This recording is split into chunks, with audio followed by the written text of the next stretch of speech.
자,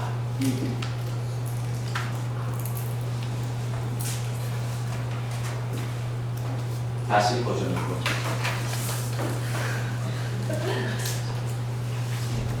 버전 앤침을 시작합니다. 자, 이게 안 내려가네. 예? 안 내려가지.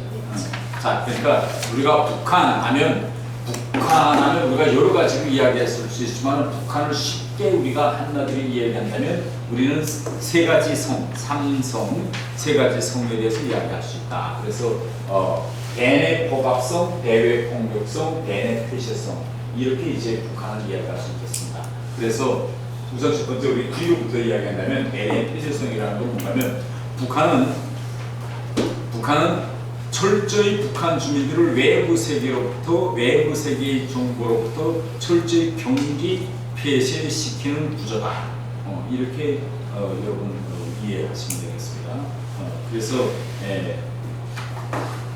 아무 사회나 그래요. 아무 사회나 사회가 발전하고 진보를 일으키려면 가장 중요한 것은 거기에 살고 있는 사람들이 외부 세계에 대한 정보를 가장 빨리 또 가장 잘 활용하는 나라일수록 빨리 발전해요. 빨리 발전하는데 북한은 원천적으로 북한 주민들을 외부 세계의 정보 세계로부터 폐쇄시켜요. 폐쇄시킨다는 건 쉽게 이야기하는 건가면 전 세계적으로는 구조가 외부 세계의 외부와 정보를 수시로 주고받고 교류하고 우리가 공부할 수 있는 이런 시스템으로 만드는 대로 세계를 발전하는데 북한은 반대로 역주행하는 거지. 사람들이 외부 세계를 알지를 못하게 하는 방법이 없을까? 그런 방법으로 구조를 더 강화하고 이걸 강화하는 그런 방향으로 이제 시스템이다. 이렇게 이야기해요. 오늘 오전에 천안에 가서 거기에 탈북민 중학생들만 모여 있는 대학생, 고등중학생들 대안학교에 갔었어요. 그래서 거기에 북에서 온 중학교 애들이 모여서 지금 기숙생활 하면서 공부하는데 애들이 북에서 온 애들인데 나한테 이렇게 이야기하더라고. 공사님 저 하나 좀 물어볼게요. 그래서 왜요? 그러니까 이건 우리 뭐 북에 친구들도 있고 북에 뭐 할머니도 있고 이렇게 되는데 왜 남과 북에 언제면 좀 이렇게 왔다 갔다 교류도 할 수 있고 언제면 내가 북에 있는 할머니한테 편지도 보내고 그 다음에 소식을 주고받을 수 있을까요? 뭐 지금처럼 다니지 못한다고 해도 전화 정도는 언제면 하고 편지는 언제 정도 주고받을 수 있을까요? 그리고 내가 지금 17살인데 언제쯤이면 내가 한번 북한에 내가 한 해는 양강대 해산에서 왔는데 내가 해산에 한번 가볼 수 있을까요? 이런 게. 그러면 여러분 한번 생각해 보세요. 이거 전 세계적으로 예를 들면 이게 가장 초보적인 거 아니야? 부모끼리 전화하고 편지 주고받고 필요하면 돈만 있으면 우리 뭐 다른 나라에 배낭 메고 가보잖아. 진짜로 가보고 또 거기 사람들이 필요하면 오고. 그런데 왜 북한은 이렇게 사람들이 이동, 정보의 이동, 호주와 소통의 이동을 법과 구조적으로 딱 막아놓고 있을까요? 왜? 자본주의. 어떻게? 자본주의 외부로부터 자본주의 우리 들어올까봐. 예? 그러면 우리 외부만 관계하지 말자. 북한 내부만 들어보자. 그러면 북한에서 왔어? 어디서? 자, 그러면 우리가 이렇게 가서 내가 한경북도에 있었어. 그러면 내가 한경북도에 있었는데 야, 내일 갑자기 평양의 남쪽에서 가상으로 하자. 자, 내가 평양인데 갑자기 내일 서울에서 한국 악단이 왔다다. 그러면 가보자 해가지고 한국에서 그 다음날 한국처럼 이거 내가 가면 북한 내부야. 북한 내부에서 평양에 쭉 올라올 있을까 없을까? 없지. 그럼 왜 외부에서 글쎄 거론하는 건 차단할 수 있겠는데 왜 북한은 내부에서도 이렇게 사람들이 왔다 갔다 못하게 딱 차단할까? 왜 평양에 올라오지도 못하게 하고 이거 다 차단, 평양 쭉 딱 내야 올라오잖아. 예? 왜 북한은 내부에서 움직이는데 이렇게 차단하고 모든 사람들은 그 고주지를 움직이지 못하게 할까? 문화기를 서로 소통을 막고 문화기를 다 보지 못하고 있지. 그러니까 한국의 사람들이 평양을 와서 보지 못하게 한다. 네, 서로의 소통이라는 왕래를 하면 서로 소통하게 되고 소통하면 서로의 정보를 공유할 수 있으니까.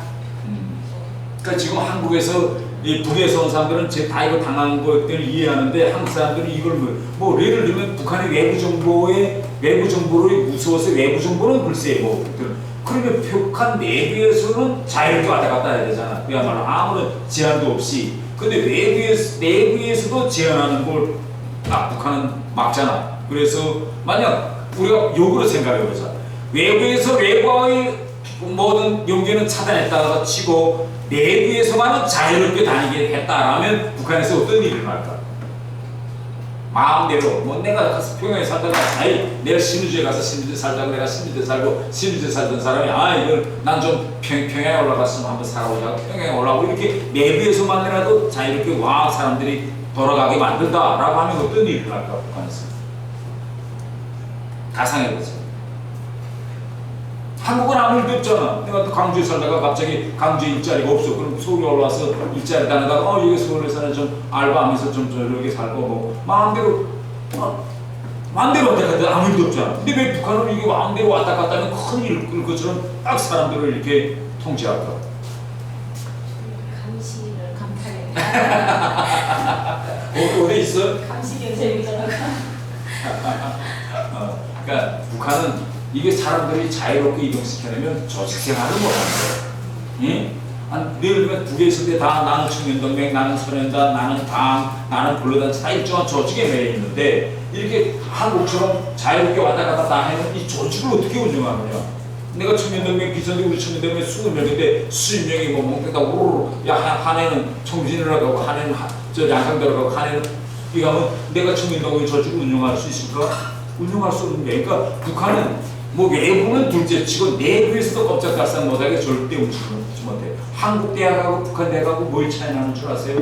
북한은요, 한국은 우리가 대학에 갈 때 가방 덜렁덜렁 메고 가서 자기가 뭐 첫 번째 9시 때 몇 시는 어느 수요일 112호실 가서 인문학 강의 듣고 그 다음 강의 11시부터 1시는 뭐 경제학에 가면 또 배낭 메고 자기는 학급이 계속 자기가 근데 북한에서 이런 게 가능할까? 가능하지 않을까? 왜? 대학에서만 해도 자기 듣고 싶은 강의 마음대로 듣게 하지 왜 대학 안에서도 이렇게 움직이지 못하게 할까? 대학 안에서도 일단 그 국가에서 해놓은 체제에 따라 움직이는 거기 때문에 그러니까 북한은 이걸 이해해야 돼. 한국에서 북한은 대학도 이게 한 개 학급이다라고 이 한 개 학급이 조직이야. 한 개 학급이 군사 조직이기 때문에 이거는 대학 안에 대해서도 절대 갈라지면 안 돼. 그러니까 여기 앉아있고 선생이 책을 가지고 들어와서 강의하고 선생은 나가도 이 조직체는 헝클이면 안 돼. 그래서 한국 대학처럼 이렇게 내가 수업을 위해서 오늘은 뭐 몇 시부터 몇 시는 어느 강의실, 몇 시부터 몇 시는 또 3층에 올라가, 또 오후에는 또 저 다른 청사에 가서 강의 이런 게 북한에 있을 수 없어. 그러니까 여러분 보세요. 우리가 이런 걸 생각하잖아. 이제 새 정부가 딱 정권을 잡아가지고 이제 이 북한하고 김정은하고 잘 협력하면 일리는 대로 편지도 교환하고 인적 내양도 실현할 수 있다. 이게 얼마나 힘든 일인가 한번 여러분 생각해요. 북한 내부에서도 이렇게 한 대학 안에서도 자유롭게 이동 못하게 딱 옹륜해 놓고 있는데 하물며 남과 북 사이에 언제 편지가 왔다 가고 언제 사람이 왔다 갔다 하겠느냐. 이걸 한번 여러분들이 이제 생각해요. 그래서 이게 필수성의 문제가 시간이 대단히 많아요. 이거 대외 폭력과 대내 포합이라는 게, 그 포합성 측면을 좀 이야기합시다. 뭐 북한에서는 사람들을 이제 그 관리하는 데서 여러 가지 있지만은 두 가지 방법이에요. 북한 사람들 하나는 교육이에요. 교육. 여러분 교육이라는 게 왜 필요할까요? 우리가 도덕교양을 하잖아. 도덕교양. 그럼 학교에서 한국도 그렇고 북한도 그렇고 도덕교양이에요. 도덕교양에서 예를 들면 뭐 어른들을 존경해야 된다. 뭐 어른들을 존경해야 된다. 지하철이나 버스에서 어른들을 만나거나 임산부를 보면 자녀를 양보해라. 뭐 이런 교양을 하잖아요. 항상 학교에서 도덕교양. 그러면 도덕교양이라는 걸 학교에서 왜 할까요? 교양을 안 하면 어떻게 될까? 교육을 안 하면. 가만둬두면. 그렇게 할까? 빨간불이 왔을 때 절대 도로를 건너가면 안 됩니다. 라고 교통질서 교육을 하잖아. 그럼 교육이라는 건 왜 우리한테 필요하냐? 가만 두면 인간이 지키지 않기 때문에 교육이라는 게 실질적으로 강제하기 위해서 배워주는 거예요. 무조건 하게 하자니까 교육하는 거예요. 그런데 북한에서는 첫 번째로 교육 과정을 통해서 이 무조건 이렇게 해야 된다는 걸 이제 계속 꾸준히 알려줍니다.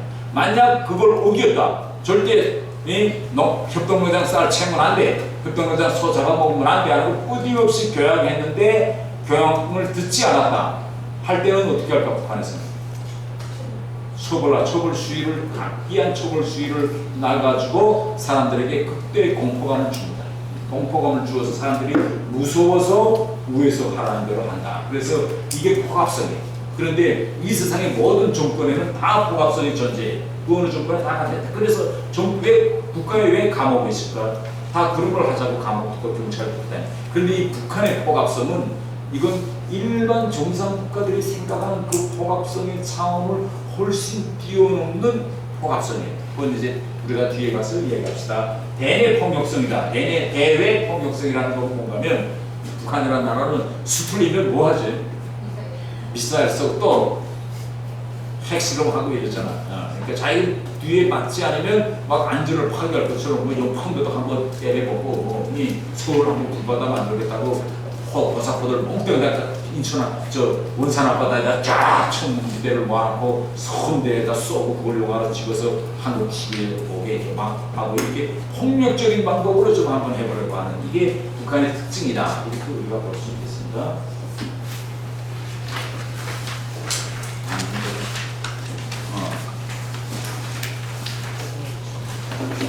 자, 그래서 왜 그러면 이게 북한이 이런 특이한 시스템을 마련했느냐 이 문제를 우리가 잘 아는 거예요.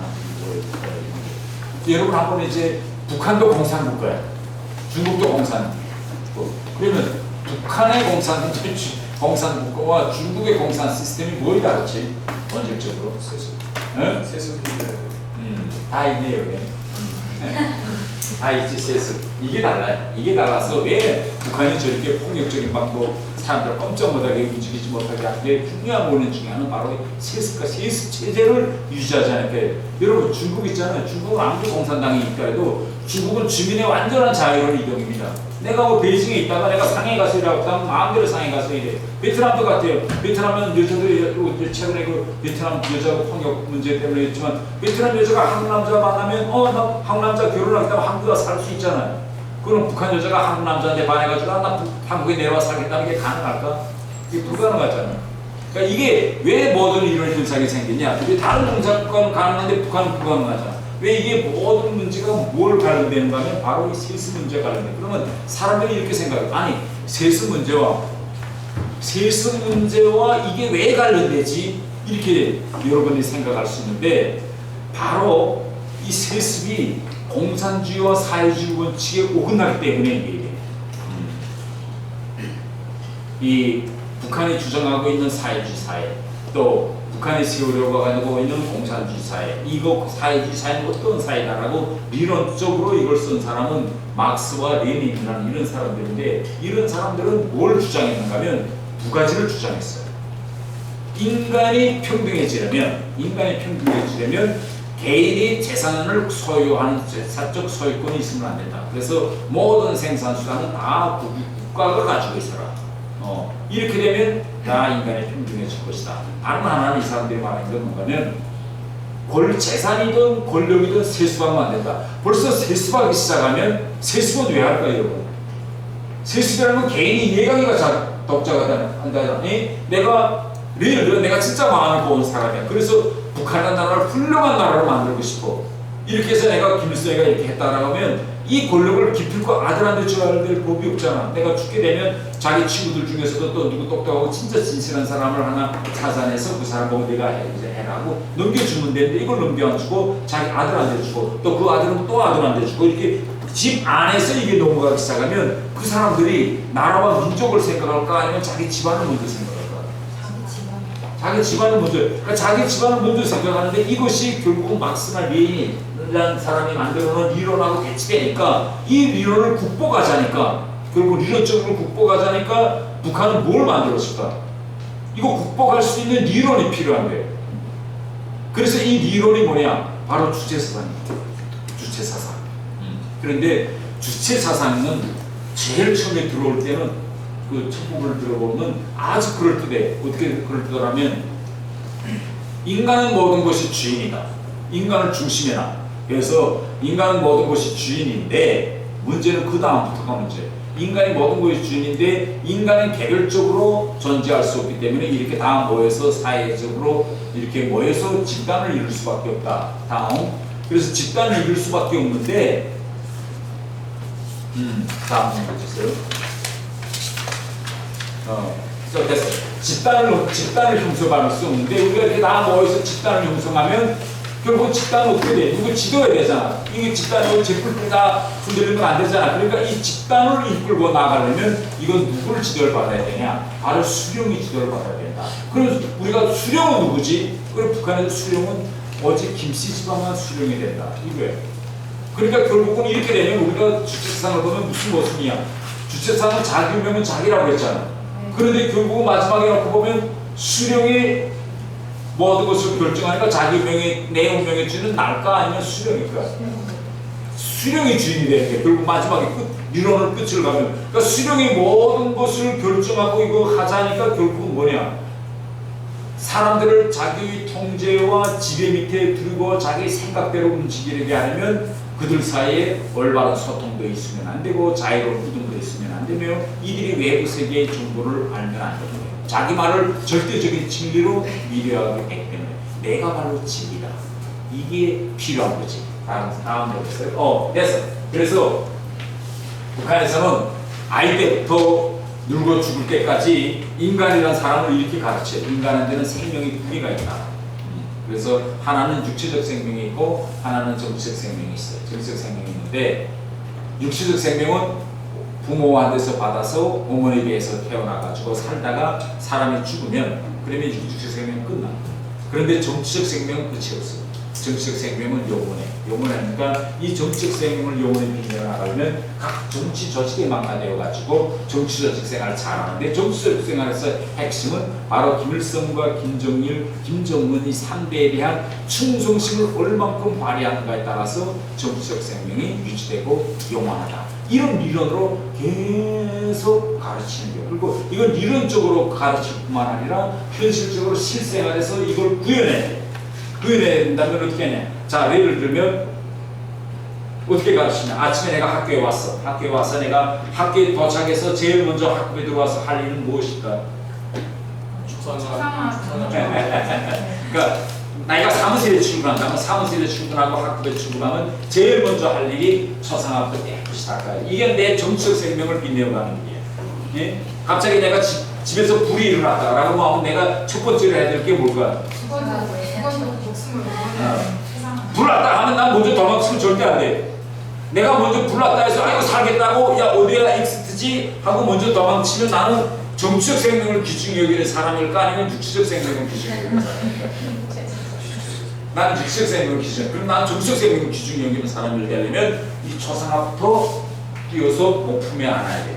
안고 이걸 지켜야 돼. 이게 정치적 생명을 빛내어 나가는 길입니다. 이해되세요? 다음. 그래서 북한에서 모든 행동의 준칙, 그럼 북한에서 어떻게 살면 될까라고 생각하는데 북한에서 어떻게 살면 될까라는 거 아주 간단해요. 북한의 감옥에 가지 않고 잘 살 수 있는 방법은 이 당의 일적 영도 최강림이 10대 원칙을 잘 지키면 아무 게 없어요. 여기에 여대로만 하면 북한에서 일날 일이 하나도 없어요. 여기 보면 외교와 방법은 안 된다는 게 이게 다 있어요. 뭐래? 다음. 그래서 이게 당의 유혈적 영도체의 한국의 10대 원칙인데 이 유혈적 영도체의 한국의 10대 원칙은 기독교의 10계명, 성경의 10계명에서 옮겨온 거예요. 이게 북에서 오신 분들 중에서 교회 다니시는 분 있어요? 한국에 와서 교회 다니는 분 있어요? 이 10계명 읽어봤어요? 10계명 이 10대 원칙하고 10계명 한번 비교해봐요. 순서도 똑같아요. 자, 야훼 이외에 다른 신을 섬기지 말라. 성경에 이렇게 됐어요. 그러니까 김일성은 딱 원사회를 김일성, 김정일 주요하게 하여 문과처럼 주장해요.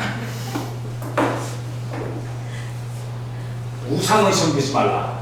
십계명이 이렇게 됐다면 10대 원칙에는 김일성과 김정일을 우리 당과 인민의 영원한 수령으로 태양으로 받들어 것이다. 이렇게 된 거야. 그러니까 여러분 이거 10계명에 있는 걸 조금씩 옮겨놨으니까 북한이 기독교 성경을 허용할 수 있을까? 이거 허용할 수 없는 거야. 이러니까 이거 강제 세뇌교. 왜? 이걸 다 배치마킹하고 이걸 다 태워버려야 북한 사람들이 이걸 모르겠는데 북한 사람들이 만약 성경을 본다면 못할까? 이거 10대 원칙이야. 이거 성경이랑 딱 맞네요. 이렇게 되면 큰일 나는 거지. 그러니까 결국은 어떻게 될까? 자기를 하느님의 위치, 자기를 태양의 위치에 놓자면 이미 그 위치에 있는 사람 존재를 없애버려야 되잖아. 그러니까 어떻게 됐지? 종교를 탄압할 수밖에 없는 거야. 응?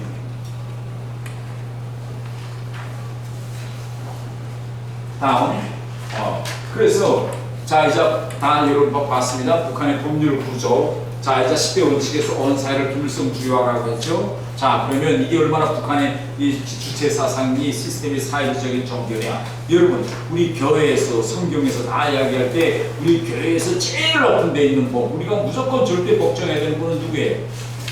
하느님이죠.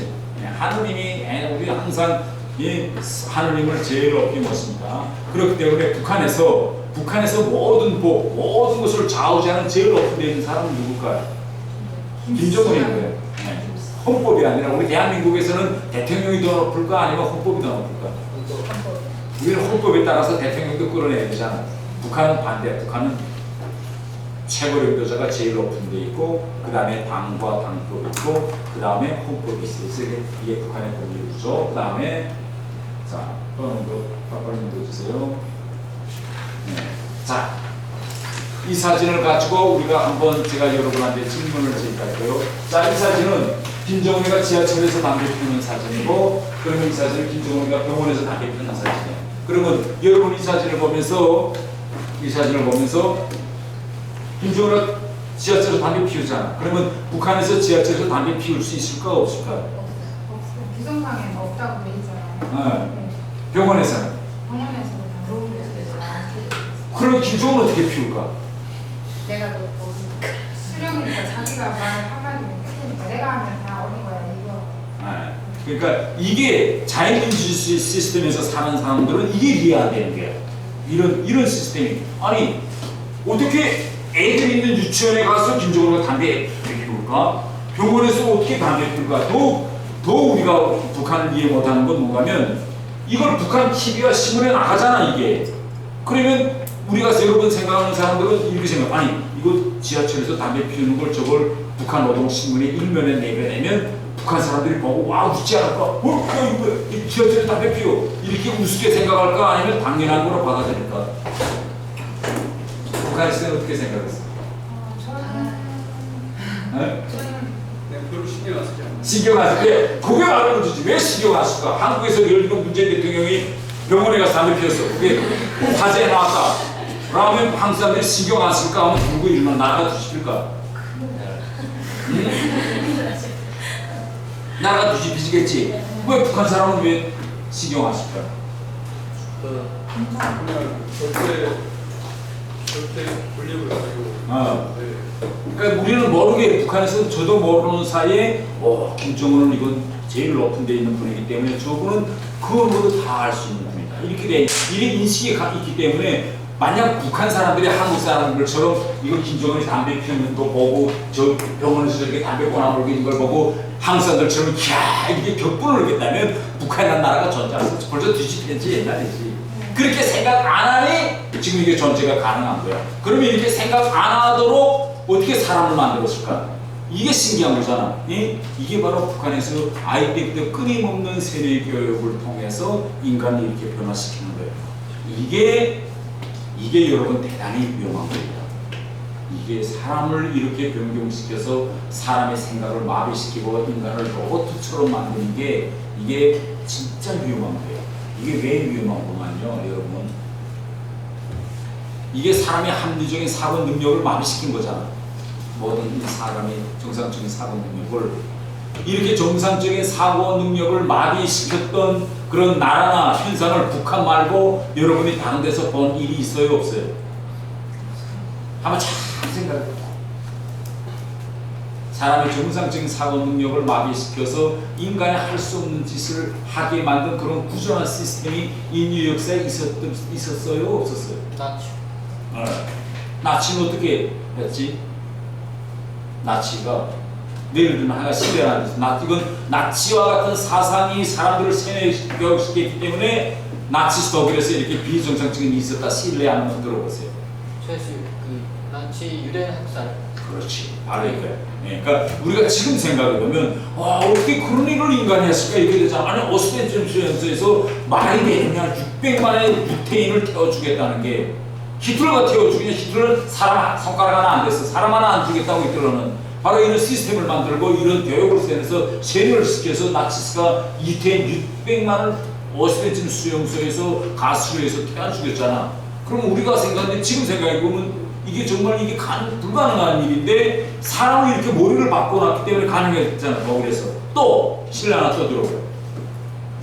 프랑스 혁명 그것도 실내 들어가요. 우리가 가장 일본의 가미가제 생각나요?